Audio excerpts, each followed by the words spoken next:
Spike Lee, the revolutionary director known for his bold storytelling and unapologetic exploration of race, culture, and social justice. What about him? From gritty urban dramas that capture the pulse of city life, to powerful historical epics that confront America's past, and from controversial remakes to tightly crafted crime stories, let's get into it! Please help your favorite average movie guy get to 1,000 subscribers by subscribing right now. Meteoric Rise is a revolutionary actor and director. She's Gotta Have It, 1986. After first directing his master thesis, Joe's Bed-Stuy Barbershop We Cut Heads, Spike Lee didn't just arrive on the scene, he kicked down the door. His true debut feature wasn't just a film, it was a movement, shot in black and white on a $175,000 budget, and in just 12 days, the film introduced audiences to Nola Darling, a proudly independent black woman unapologetically dating 3 men at once. Each man, Jamie, Greer, and Morris, tried to mold Nola into what they wanted. But Nola wasn't there to be molded, she was there to be free. And in that freedom, Lee made a statement that rippled through American cinema. This is a story you've never seen, told in a voice you can't ignore. Apart from directing, Lee himself played Morris, the loud, nerdy sneakerhead. But behind the comedy and style was a film deeply engaged with issues of sexual politics, gender dynamics, and black female agency. Long before those conversations were mainstream. Critically, She's Gotta Have It was hailed as a groundbreaking work. Reviewers praised Lee's raw style, bold storytelling, and cultural authenticity. It was called a brash, funny, and original debut with a fresh perspective on relationships and race. Commercially, it was quite a sensation. The film grossed over $7 million at the domestic box office, a staggering return on investment. It proved that audiences were hungry for new voices and new stories, especially ones centering black lives with complexity and nuance. She's Gotta Have It launched a black new wave of independent cinema and established Spike Lee as one of the most important new directors of the 1980s. Look, all men want freaks, we just don't want them for a wife.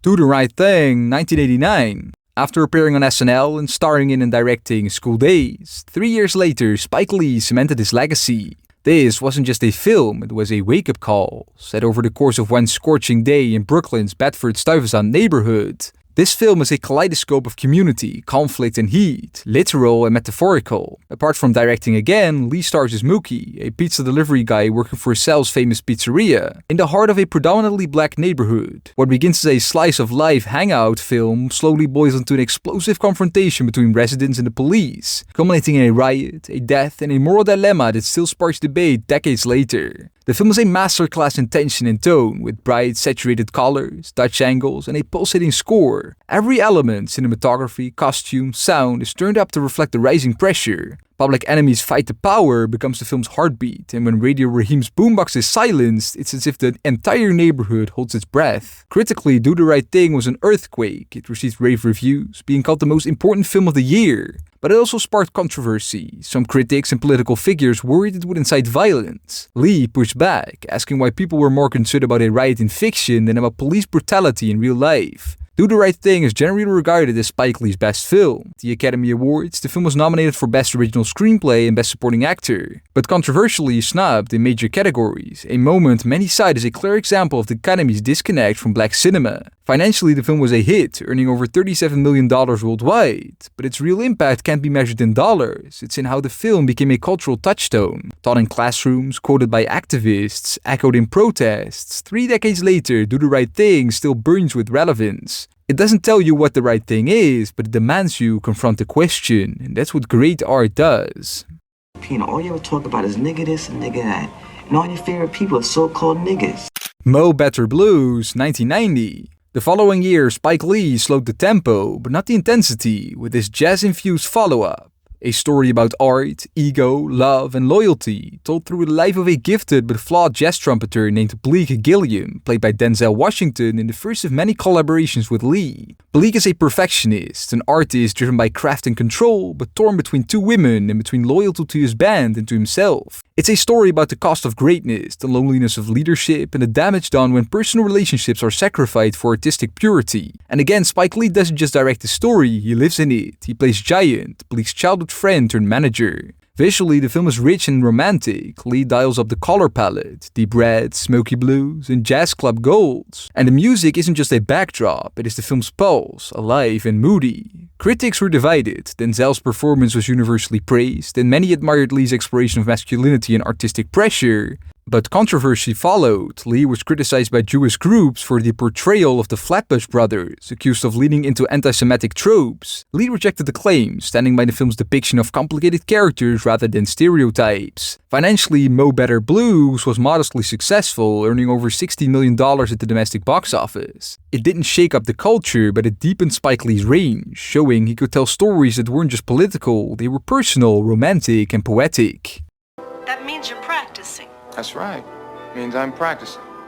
Jungle Fever, 1991. Again the following year, Spike Lee dove headfirst into one of America's most taboo subjects, interracial relationships. The film centers on the passionate but doomed affair between Flipper Purify, a married black architect played by Wesley Snipes, and Angie Tucci, a young Italian-American temp played by Annabella Sciorra. What begins as an impulsive attraction quickly becomes a cultural flashpoint, exposing deeply rooted prejudice within both the black and Italian-American communities of New York. Friends, families, and co-workers don't just disapprove, they erupt. But Jungle Fever isn't about race, it's also about addiction to sex, power, drugs, and lies. The film features one of the most devastating subplots, the story of Gator, Flipper's crack-addicted brother, played by Samuel L. Jackson, a performance so raw and unforgettable. Spike Lee once again takes a supporting role, this time as Cyrus, one of Flipper's friends, but it's his direction that's most present, bold, unflinching, and provocative. With a moody jazz score by Stevie Wonder and monologues that play like spoken word poetry, Lee crafted a film that didn't just explore tension, it lived in it.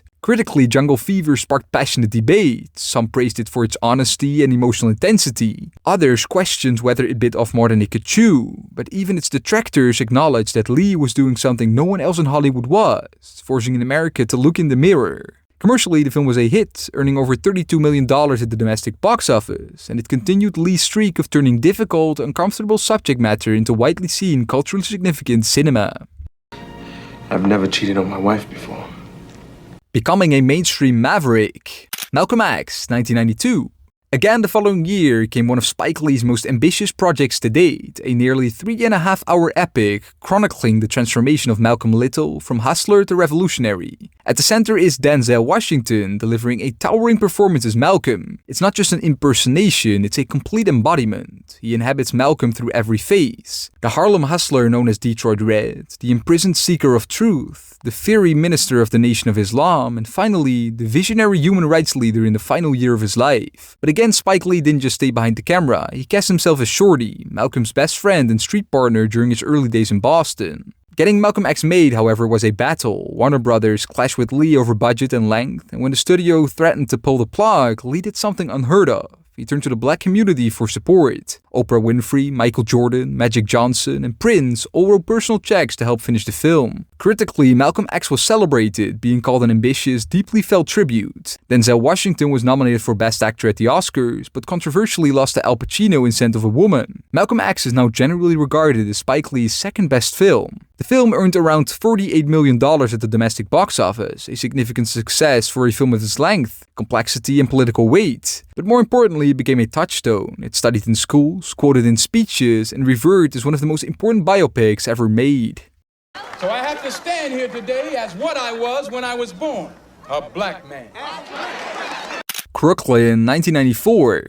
After starring in Ghostwriter, 2 years later, Spike Lee took things home, literally, with a semi-autobiographical love letter to the Brooklyn neighborhood he grew up in during the 1970s. More than that, Crooklyn is a child's eye view of family, change, and grief. At the heart of the story is Troy Carmichael, a 9-year-old girl navigating life in a loud, loving, and sometimes chaotic brownstone home. The film captures the little details, block parties, trips to the store, dirty dishes, music playing from every apartment window. But it also doesn't shy away from hardship, especially when tragedy hits. Spike Lee again doesn't direct from a distance. He steps into the frame once again, playing Snuffy, a neighborhood glue sniffer. It's a small role, but a memorable one. Visually, Crooklyn is full of life. The colors are warm and nostalgic, and the soundtrack is pitch perfect. Critically, Crooklyn was warmly received, with particular praise for the performances and the film's emotional authenticity. Audiences connected with it too, especially those who saw their own families in the Carmichaels. Though not a major box office hit, it earned over $13 million at the domestic box office and became a beloved entry in Lee's filmography. Crooklyn may not be as politically pointed as Do the Right Thing or as historically monumental as Malcolm X, but it's just as important. It shows another side of Spike Lee, the observer of everyday life, the chronicler of memory, the kid from Brooklyn telling the story only he could tell. I broke my arm because I just got hurt. Besides, this is gross. Clockers, 1995. After directing Lumiere and Company and Real Sports with Brian Gumbel, the following year Spike Lee returned to the gritty, street-level realism that put him on a map. But this time, he brought a crime novel's tension with him. Clockers is a crime drama with moral weight. It centers on Strike, a young drug dealer working the benches of a Brooklyn housing project. When a murder occurs and Strike's brother confesses, despite being the least likely subject, Detective Rocco Klein digs deeper into a web of poverty, loyalty, and survival. What looks like a typical murder mystery slowly evolves into a meditation on how systemic inequality creates cycles that are nearly impossible to escape. Unlike many of his earlier films, Spike Lee does not appear in a major role, but he does cameo as Chucky, a hard-hat worker and bystander at a murder scene. Lee takes the crime genre, a familiar Hollywood formula, and strips it of glamour. While the police are often positioned as protagonists in this genre, Clockers presents them as part of a system that fills both victims and perpetrators alike. Critically, the film received strong reviews. Many praised its gritty realism and moral ambiguity. Commercially, it was a modest success, earning around $13 million domestically. Not a blockbuster, but another example of Lee bringing underrepresented stories to the big screen with conviction. Clockers may not be as widely remembered as his other films, but it's one of Lee's sharpest and most underrated ones. It proved he could work within genre and still elevate it. Look, I wouldn't know I wasn't here, so I really can't talk intelligently about it. Yo, I wouldn't want you not to talk intelligently. He Got Game, 1998. After starring in and directing Girl 6, as well as direct Get on the Bus and Four Little Girls, 3 years later, Spike Lee brought something different to the table, a film about basketball that isn't really about basketball at all. At its core, it's about fathers and sons, fame and pressure, forgiveness and freedom. The film once again stars Denzel Washington, now as Jake Shuttlesworth, a convicted man temporarily released from prison with one mission: convince his estranged son Jesus, the #1 high school basketball prospect in the country, to sign with the governor's alma mater. If he succeeds, Jake gets a reduced sentence. Jesus is played by Ray Allen, then a rising NBA star, and Lee's gamble on casting a real basketball player in a dramatic role pays off. Allen isn't an actor by trade, but his reserved, inward performance fits the character. He laces the film with montages of street courts, empty gyms, and Coney Island skylines, all set to a mix of Aaron Copland's classical composition and an original soundtrack by Public Enemy. That juxtaposition, high art and hip-hop, tradition and rebellion, mirrors the story itself. Critics praised He Got Game for its ambition, emotional depth, and style. Denzel Washington's performance was widely acclaimed, and even Ray Allen surprised many with his naturalistic presence. The film earned $21 million at the box office, strong for a serious sports drama with philosophical leanings. He Got Game remains one of Spike Lee's most soulful works. It's a sports film that critiques the machinery behind sports, a family drama disguised as a redemption arc, and a father-son story that resists easy reconciliation. In the end, it's not about who wins the game, it's about who survives the system. Yeah, I appreciate it for coming to meet me and everything like that. Summer of Sam, 1999. The following year, Spike Lee shifted gears once again. This film took him out of Brooklyn and into the Bronx during the paranoia-soaked summer of 1977, a time when the Son of Sam serial killings gripped New York City and fear spread like wildfire. But this isn't a true crime procedural. Lee isn't interested in the killer's psychology. In fact, the Son of Sam himself is barely in the film. What Summer of Sam really explores is how violence, hysteria, and suspicion infects a community, how fear turns neighbors into enemies, and how mob mentality can be just as dangerous as any murderer. The story follows Finney, played by John Leguizamo, a hairdresser and unfaithful husband torn between guilt, lust, and Catholicism, and Richie, played by Adrian Brody, a punk rocker whose flamboyant style and outsider status make him a target when the neighborhood starts looking for someone to blame. Spike Lee doesn't take a major acting role here, but he does appear briefly as a TV reporter covering the killings. Instead of focusing on the murders, Lee fills the screen with the energy of a borough under pressure. Crowded discos, graffiti-covered walls, arguments in diners, and sweaty nights where everyone thinks the killer could be living next door. Summer of Sam is one of Lee's most controversial and underrated films. The raw sexuality, violence, and erratic tone unsettled some critics. but others praise its ambition, and it holds up today as a haunting look at how collective trauma warps society from the inside out. Commercially, it made around $90 million at the domestic box office, modest but not insignificant for an R-rated ensemble piece with heavy themes. In many ways, Summer of Sam is about what happens when people need someone to blame. And in a world of flashing news bulletins and whispering rumors, Spike Lee shows that the killer on the loose might not be the only danger on the streets. Anthony, do I look pale to you? Yeah, you look like a piece of mozzarella. Balancing mainstream and independence as a director. 25th Hour, 2002. After starring in Lisa Pecori's famous 3 AM, starring in and directing the original Kings of Comedy and directing Bamboozled, a Huey P. Newton story, and 10 Minutes Older, The Trumpet, 3 years later came not just one of Spike Lee's best films, but one of the most emotionally resonant American films of the 2000s. It's a story about endings, about the moments before everything changes. The story follows Monty Brogan, played by Edward Norton, on his final day of freedom before beginning a 7-year prison sentence for drug dealing. As Monty says goodbye to friends, family, and the city he loves, the film becomes a meditation on regret, consequence, and the passage of time. What makes it uniquely Spike Lee is the backdrop, a post-9/11 New York still raw with trauma, uncertainty, and pain. Monty's journey unfolds over a single day, but the weight of his past hangs heavy. His relationships reveal layers of guilt, denial, and unspoken truth. Spike Lee weaves this character study with larger, unspoken questions. What does it mean to say goodbye to a version of yourself? What happens when a city, a person, or a friendship reaches the brink? Lee was now fully not acting anymore in his own films, choosing instead to stay fully behind the camera. His focus is on tone and texture. He uses New York not as a backdrop but as a character. Damaged, defiant, and alive. Critics were nearly unanimous in their praise. 25th Hour was called one of the best films of the year, and some ranked it among the best of the decade. It wasn't a huge box office hit, earning around $24 million, but its reputation has only grown since. It is now generally seen as one of Spike Lee's best films. In 25th Hour, Spike Lee shows us that sometimes the loudest emotions are the quiet ones. In the shadows of tragedy, he finds grace. In a man's final day of freedom, he captures the soul of his city, learning how to grieve. Look at what a little punk I was. Inside Man, 2006.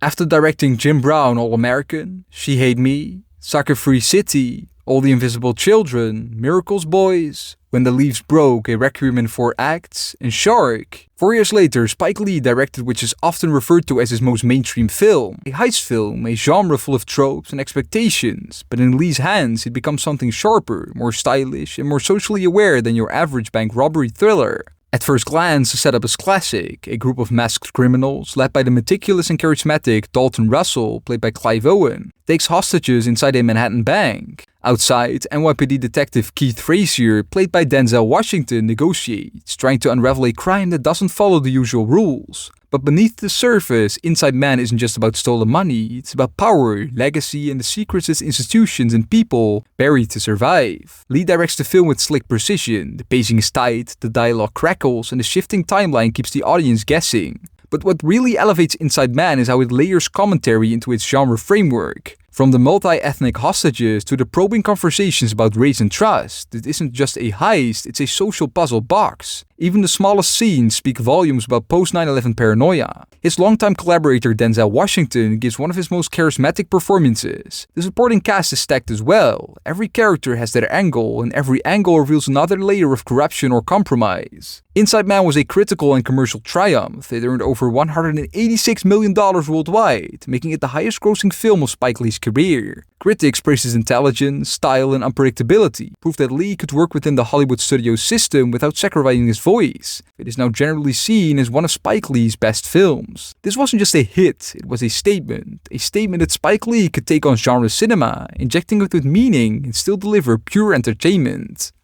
Fuck you! I didn't kill anybody! Oldboy 2013 now started the slow part of Spike Lee's career in terms of mainstream success. After directing Miracle at St. Anna, Passing Strange, Kobe Doing Work, If God Is Willing and That Creek Don't Rise, Bad 25, as well as direct and star in Red Hook Summer, he got to one of his worst projects. If Inside Man showed how Spike Lee could thrive within the Hollywood system, this film tested the limits of what happens when that system works against him. Lee remade Park Chan-wook's acclaimed 2003 South Korean revenge thriller, a film widely considered untouchable by fans of the original. In the American version, Josh Brolin plays Joe Duckett, an alcoholic and executive who's mysteriously imprisoned in a motel-like cell for 20 years without explanation. Upon release, he sets out on a violent path of revenge to discover who locked him away and why.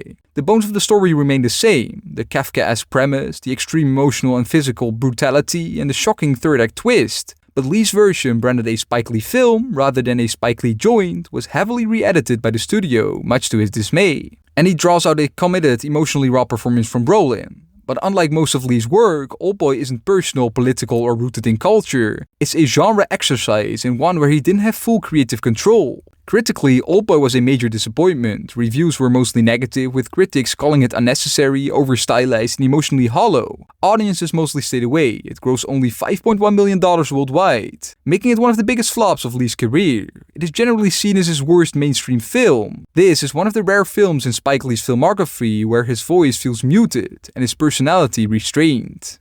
Mia! Mia! Legacy and Modern Renaissance. BlacKkKlansman 2018. After the disappointment of Oldboy, mainstream success again was far and in between. After directing That Sweet Blood of Jesus, Chirac, Spike Lee's Lil Joints, Michael Jackson's journey from Motown to Off the Wall, and Passover, as well as directing and starring in a modern reimagining of She's Gotta Have It as a Netflix series. This film marked a triumphant return to form for Spike Lee, based on the incredible true story of Ron Stallworth, a black detective in 1970s Colorado Springs who infiltrated the Ku Klux Klan. The film blends Lee's signature style with sharp satire, righteous anger, and unexpected humor. John David Washington, son of longtime collaborator Denzel Washington, stars as Stallworth. Using only his voice over the phone, Stallworth poses as a white supremacist and gains the trust of local Klansmen. To complete the deception in person, his white Jewish colleague Flip Zimmerman takes his place, leading to a bizarre but riveting double act that uncovers the inner workings of America's most infamous hate group. Lee never lets the absurdity undercut the seriousness of the subject. He walks a tightrope, mixing body cop tropes and blaxploitation aesthetics with powerful commentary on systemic racism. The message in the ending is clear: this isn't history, it's now. The past is not the past. And the hate that Ron Stallworth fought in the 1970s is still alive today. Lee's presence is everywhere, from the dynamic camera work to the musical choices to the direct political urgency. This is a Spike Lee joint in the fullest sense. BlacKkKlansman was both a critical and commercial success. It grossed over $93 million worldwide and earned rave reviews across the board. At the 2019 Oscars, Lee finally took home his first Academy Award for Best Adapted Screenplay after decades of snubs. BlacKkKlansman is now also generally seen as one of Spike Lee's best films. This was more than just a comeback. BlacKkKlansman was a reckoning. It reminded the world that Spike Lee is not just a provocateur or a pioneer, he's a master craftsman, a cultural historian, and a director unafraid to confront the ugliest part of America head on. Hello, this is Ron Stallworth calling. Da 5 Bloods 2020. After appearing on Blackish, Spike Lee returned with one of his most ambitious and emotionally charged projects to date with this Netflix film. It's a war film, a treasure hunt, a meditation on trauma, and a love letter to black veterans, all wrapped in Lee's signature blend of history, anger, humor, and heart. The story follows 4 aging Vietnam War veterans, Paul, Otis, Eddie, and Melvin, who returned to Vietnam decades later. Not just to recover the remains of their fallen squad leader, Stormin Norman, played by the late Chadwick Boseman, but also to retrieve a buried stash of CIA gold they left behind. But this isn't just a quest for closure or riches, it's a reckoning with the past. At the center is Paul, played in a tour de force performance by Delroy Lindo. Haunted by guilt, grief, and paranoia, Paul is a deeply complex figure, angry, broken, politically radicalized, and emotionally raw. Lee takes bold stylistic swings in Da 5 Bloods. He shifts aspect ratios and formats to distinguish between timelines. He uses still photographs and real historical footage to inject the reality of black military sacrifice. Released just months before Boseman's tragic death, his performance takes on an added weight and poignancy. In many ways, Norman becomes a moral compass of the film, a ghost who lingers over every decision the Bloods make. Da 5 Bloods was widely acclaimed by critics. Many praised its genre-bending structure, its bold politics, and especially Lindo's career-defining performance. There was some controversy when he was snubbed for an Oscar nomination, a move many considered one of the Academy's biggest oversights that year. Da 5 Bloods is angry, poetic, chaotic, and necessary. It reminds us that black soldiers have long fought in wars for a country that didn't fight for them, and that the battle for justice doesn't end when the war does. Shit. Highest to Lowest 2025. After directing David Byrne's American Utopia and NYC Epicenter's 9/11 2021 and a half, and after 4 years away from the director's chair, his longest stretch without a directing credit, Spike Lee returns and enters his 5th decade as a filmmaker. The film unfolds as a neo-noir crime thriller inspired by Akira Kurosawa's High and Low, but reborn in modern-day New York City. In this version, Denzel Washington commands the screen as David King, a powerful record label mogul whose chauffeur's child is mistakenly kidnapped. King faces an explosive moral dilemma: should he pay the ransom, even if it threatens everything he's built? Spike Lee updates the original themes of class divide, social inequality, and moral urgency with musical ambition, racial dimensions, and modern surveillance culture. Lee and Washington reunite after nearly 2 decades. So far, it has received largely positive but mixed reviews. Critics praise Denzel Washington's powerful lead performance and Lee's bold, energetic direction, calling the film a visually rich and thematically ambitious reinterpretation of Kurosawa's High and Low. However, some reviewers criticize the film's tonal inconsistencies and fragmented structure, suggesting it tries to juggle too many ideas at once. While it may not be as tightly constructed as some of Lee's earlier works and incomparable to Kurosawa's masterpiece, it still recognizes a creative and thought-provoking effort that confirms Lee's ongoing relevance and risk-taking spirit in contemporary cinema. And we, as general audiences, are about to make up our own opinions with its wide release. What you think? I think you gotta be a little crazy sometimes in this world to get what you want. And there you have it, the full career of Spike Lee, from his revolutionary projects to his mark on mainstream Hollywood. Now let me ask you, are you excited for Highest to Lowest? What is your favorite Spike Lee project? And what is your favorite acting performance of his? Let me know in the comments below and be sure to subscribe for more videos like these. I have been Dean, the average movie guy on your screen. Big thanks for watching. See you next time. Roll the credits.